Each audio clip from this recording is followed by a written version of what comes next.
Brought to you by Penguin.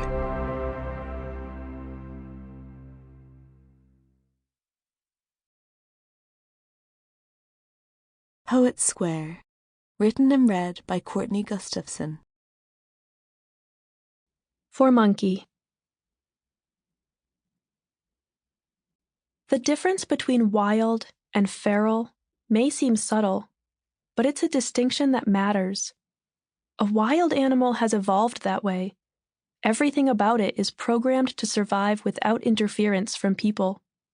A feral animal is not the same. Feral animals are those whose species were, at some point, domesticated by people, and then for whatever reason left to survive on their own.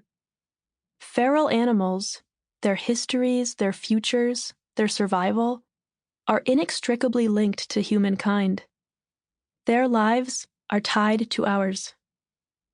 Feral, for all the wildness it implies, just means that an animal was abandoned by the system that created it.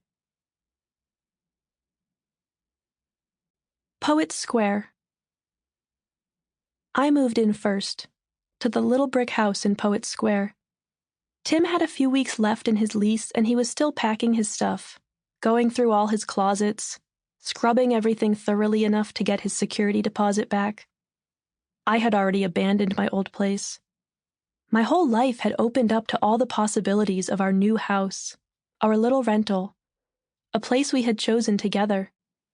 I was ready for a wholly new kind of life. I was sleeping on a bare mattress in what would become our bedroom.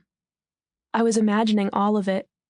The art we would hang on the walls, the speakers we would set up in the living room, the music we would keep on in the background, the way we would hide here, me and Tim, from everything happening in the world.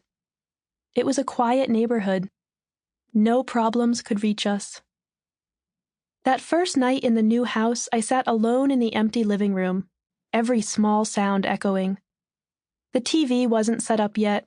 The internet wasn't working. I spent the evening just listening, learning the noises of the neighborhood.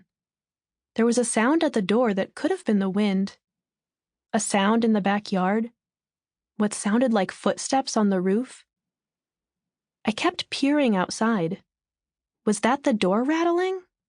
A tap on the window? But I couldn't see anything. I might have thought I was imagining it, except my dog, Maggie, heard it too. Her ears were swiveling again and again toward the scuttling sounds across the bedroom ceiling. I stayed up all night that first night, hearing the thumps against the trash cans in the driveway, watching the motion-activated floodlights flash on again and again. Every time there was no sign of anyone around. The next morning, my first morning there in the new house, I got up early and went outside, newly brave in the daylight, and the evidence was everywhere. Across the front step, the roof, the driveway, tiny paw prints.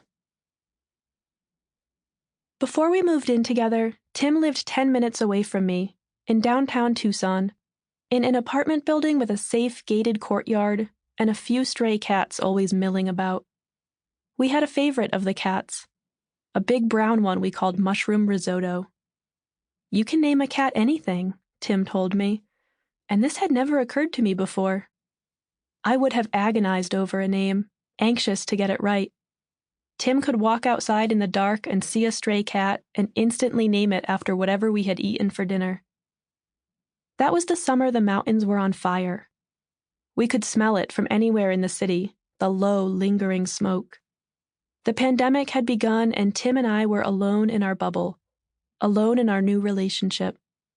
I was spending every night at his apartment, and from his building's balcony we could see all of it.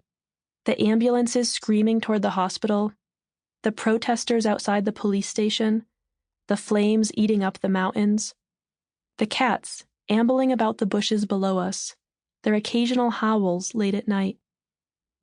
That summer felt both fraught and easy, watching the world's problems but feeling far away from them. The fires cutting through the forest, what could we do to stop them? I went to work and wore my mask and... Sample complete.